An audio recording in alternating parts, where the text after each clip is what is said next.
بسم اللہ الرحمن الرحیم۔ یہ ایک ویڈیو سے متعلق سوال ہے۔ ایک ویڈیو کے اندر 3 روایتیں سنائی گئی۔ معلوم یہ کیا گیا ہے کہ یہ روایتیں موجود ہیں یا نہیں۔ حدیث میں آتا ہے کہ جو قدم اٹھاتا ہے مسیح کی طرف تعلیم میں شرکت کرنے کے لیے، یہ تعلیم کرانے کے لیے، اللہ تعالیٰ ایک کامل حج کا ثواب عطا فرماتے ہیں۔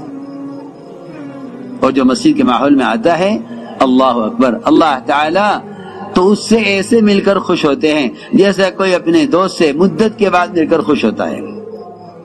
اللہ استقبال کرتے ہیں مسجد میں آنے والے کا۔ بلکہ ایک حدیث میں تو یہاں تک فرمایا ہے کہ جو مسجدوں کو اعمال سے آباد کرنے کی کوشش میں لگ جاتے ہیں، جو لوگوں کو دعوت دے کر اعمال مسجد میں لے کر آتے ہیں، اللہ تعالیٰ ان کے دنیاوی کاموں میں فرشتوں کو مددگار بنا دیتے ہیں۔ اللہ حکم دیتے فرشتوں کو، جاؤ یہ بندہ میرے گھر کے آباد کرنے میں اور میرے بندوں کو میرے گھر میں لانے میں لگا ہوا ہے، اس کے دنیاوی کام تم دیکھو۔ صحیح حدیث ہے۔ دیکھیں ویڈیو کے اندر جو 3 روایتیں سنائی گئی ہیں ان میں سے 2 تو مجھے مل گئی ہیں، تیسری روایت مجھے نہیں مل سکی ہے۔ خود میں نے تلاش کیا، مجھے بھی نہیں مل سکی ہے۔ اہل علم سے رجوع کیا، ان سے مراجعت کی گئی تو انہوں نے بھی لا علمی کا اظہار کیا ہے، تو مجھے نہیں مل سکی ہے۔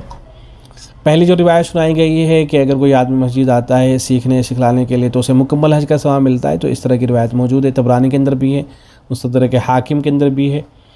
حضرت ابو امامہ رضی اللہ تعالیٰ عنہ اس کو روایت کرتے ہیں کہ نبی اکرم صلی اللہ علیہ وسلم نے ارشاد فرمایا کہ جو شخص مسجد آتا ہے اور اسی لیے آتا ہے کہ وہ کوئی خیر کی بات سیکھے، اور یعلمہ، اور بعض روایتوں کے اندر ہے یعلمہ، خیر کی بات سیکھے یا سکھلائے، تو اسے مکمل حج کا ثواب ملتا ہے۔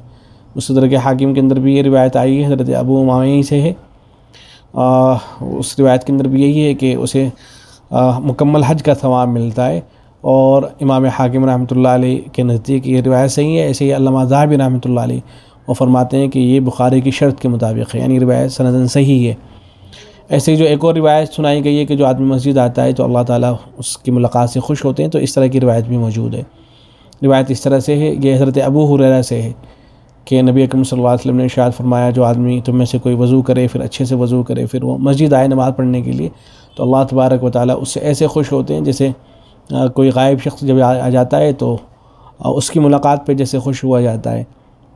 تو صحیح ابن خزیمہ کے اندر یہ روایت موجود ہے، ایسے ہی مسند احمد کے اندر بھی یہ روایت آئی ہے۔